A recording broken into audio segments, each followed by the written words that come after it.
What's going on, everyone? Jeremy here from The Quartering, and a bizarre update in the Candace Owens versus Daily Wire saga. It seems that there may be some lawsuits brewing now as Candace Owens kind of broke her silence and uploaded an 8-minute video to Twitter laying out a wide variety of claims that were going to appear in a new hit piece. I think she was insinuating, I mean, we could take a look at it and you can tell me what you think. I think she was insinuating that somebody at the Daily Wire was feeding this false information, or perhaps that someone was just going out of their way to make up wild things about them. With the modern press these days, I wouldn't be surprised that everything that is being alleged or claimed about Candace Owens is completely false. Would I be surprised that she's a bit of a firecracker, a bit of someone who can get emotional or angry? Maybe, but that's not what they were claiming. They were claiming wild stuff, like she chucked a soda can at somebody, that she was fired for this reason or that reason. Let's actually go to her take on it, because obviously that's the most important part. I just get the information straight from the source here. By the way, if you're enjoying the channel, wherever you're watching, please do subscribe or follow, whatever it's called, and turn notifications on. I'll greatly appreciate it. All right. I don't think I have done a live on Twitter or live on X. I'm going to skip ahead a little bit. Everyone can at first see the public attacks on me over my, I shouldn't even say it's a belief, just the truth that Christ is king, and something that I will never stop saying as a Christian, nothing that I will apologize for. But these attacks against me and my character have not stopped. And I think partially it's being driven by the fact that they have not been successful. It has not. There's obviously a very real attempt to smear and to libel me out of existence, to make my audience not want to follow me anymore. And there is an entire network working behind the scenes to make that happen. But a couple of days ago, my PR person received a tip from someone that a Daily Mail journalist who I had never heard of was asking weird questions about me, like basically working on a hit piece. Now, I want to be clear here.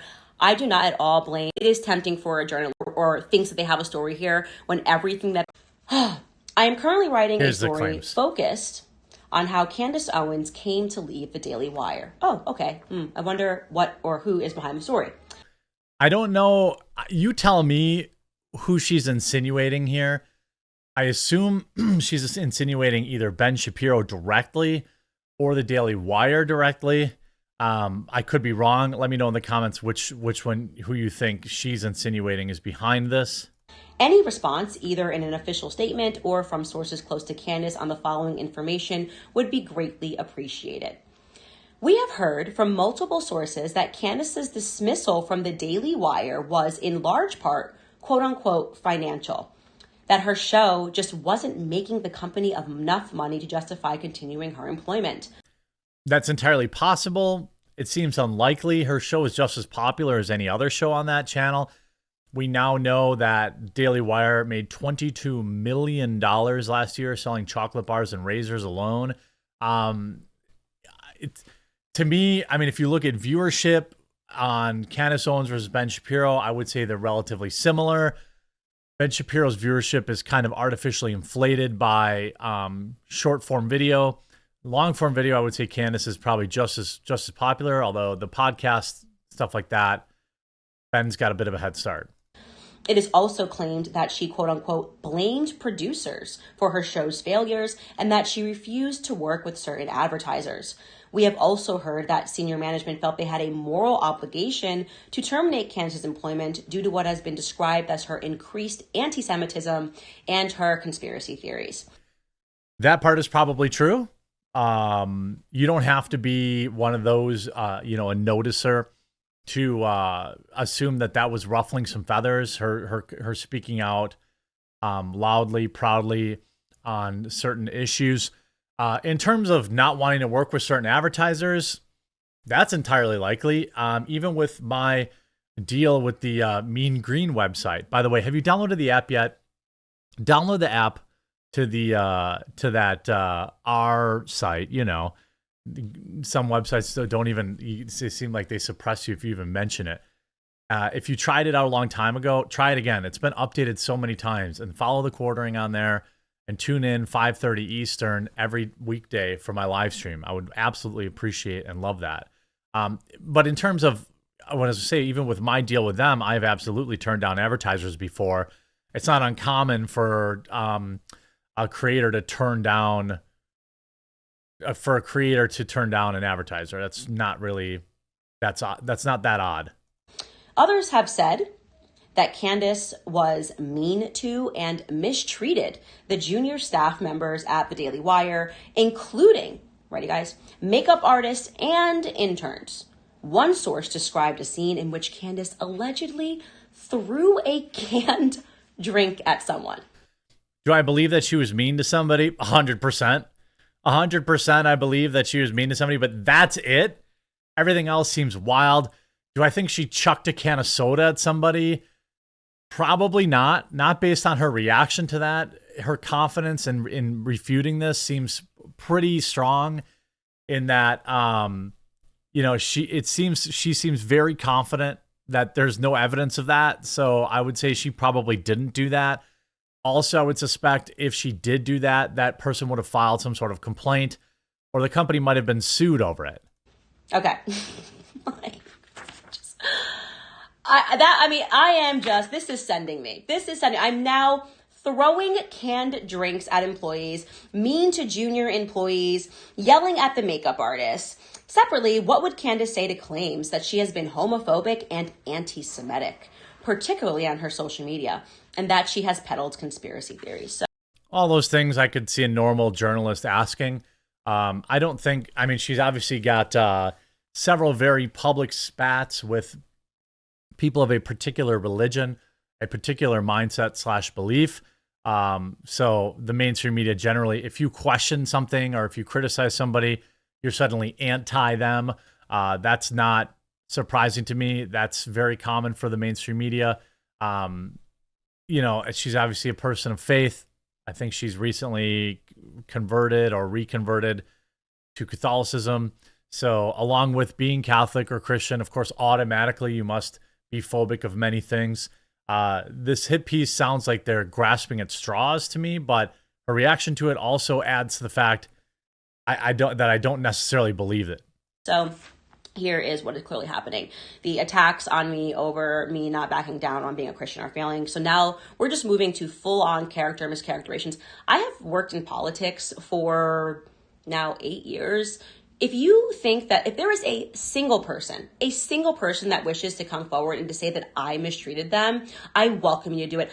I am the exact opposite human being. This is the most absurd thing that I've ever read in my entire life. The idea that I threw a canned drink at someone and it was fine and it just flew, like that employee didn't have a lawsuit that they could have, like, it is literally just invented in someone's head as part of a character attack on me. Now, I will tell you this, I am unbelievably close to my team at the Daily Wire. I am still close with my team at the Daily Wire. I still speak to my team at the Daily Wire.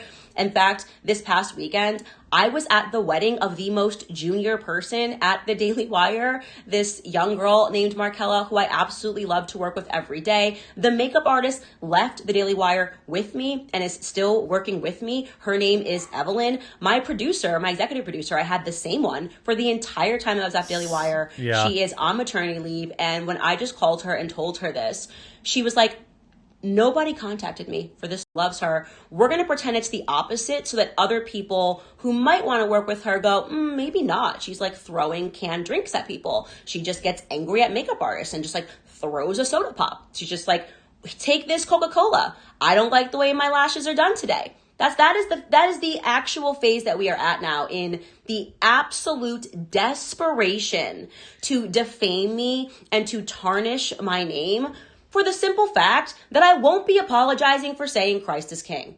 Christ is King, my friends. We're saying Merry Christmas again, and we're saying Christ is King, okay? So Fine. Go on, write the article. I responded fully and gave them proof and contacts of every single person on my team that they could speak to directly. I wouldn't even have responded, by the way. They didn't contact not only my producer, my associate producer, the junior associate. Nobody that actually worked on my day-to-day team for 3 years was contacted. So who's leaking this? What do you guys think? Who do you guys think is Uh, leaking this story, suggesting that I would ever mistreat an employee ever? It's not in my DNA, okay? You guys know I'm my granddad's girl. Like, my grandfather was a janitor that swept floors. The concept of me treating someone badly that is an employee, I would rather die into myself than treat somebody badly. I have the opposite problem, and I take a lot of pride in. So I think she's insinuating, obviously, somebody at the Daily Wire, Ben Shapiro, obviously. You see a lot of people in the comments saying, I think this story came out of a tunnel. And Cernovich, it's so scummy. There are plenty of people I don't get along with. I either say nothing or say it publicly. Leaking fabricated information is new low for whoever is doing this. Do people think it's Ben? I mean, do I think it's Ben Shapiro directly? I would be shocked. It's odd that this smear campaign would come out now at, basically after all of the Daily Wire, Candace Owens, but stuff has gone away. After all the kind of Christ is King stuff has gone away, you see, obviously, she's now shared. I woke up this morning to an insane amount of messages. Virtually everyone I work with at the Daily Wire and some people from departments I've never met saying they're willing to go on record with the reporter to dispute these wild claims. These employees are doing this at the risk of their own jobs. It seems that from the Nick-themed town hall to Clavin's Christ is King defamation, now on to Candace throws canned drinks at low-level employees, they've had enough and feel as one person put it, disgusted. So she's outright claiming this is the Daily Wire now. I reached out to the Daily Mail reporter and offered their names, positions, and private email addresses. I suspect this article will never be written. You see, are you still friends with Matt and Michael? Candace, I understand the bridge with Ben and Jeremy is likely burned, but your dynamic with the other two is fun. As I said many times, Matt and Michael are great people who should be supported in everything they do. Brett Cooper is a massive star and all-around wonderful person to work with. Genuinely, I want nothing but the best for all of them, and do not want me defending myself against deranged lies in any way to signal to people that they should somehow not support them. So she's, I think, insinuating directly that it's Ben Shapiro, someone close to Ben Shapiro, or the Daily Wire. But again, she's saying that, these guys, Matt Walsh and Michael Knowles, are good people, not Jeremy Boring. She didn't mention that. So it's going to be interesting to see if this kicks off and we see a lawsuit or if this hit piece ever comes out. You can see, obviously, fighting back tears with this one. My executive producer for all three is at the Daily Wire, who I allegedly blame for my failures, wrote a very nice thing about Candace Owens. So, yeah, this is interesting timing with the Trump trial going on and everything. I'll be curious to hear. What do you think? You think this is 100% made up, trying to smear her? Perhaps she's got some contract negotiations going on and they want to screw that up. You think there's any level of truth to it? I don't know. It seems unlikely. But then again, I have met divas before in my life. They do exist. So let me know in the comment section down below. I hope you enjoyed this video. If you did, make sure you leave a like on it, and we'll talk to you again real soon.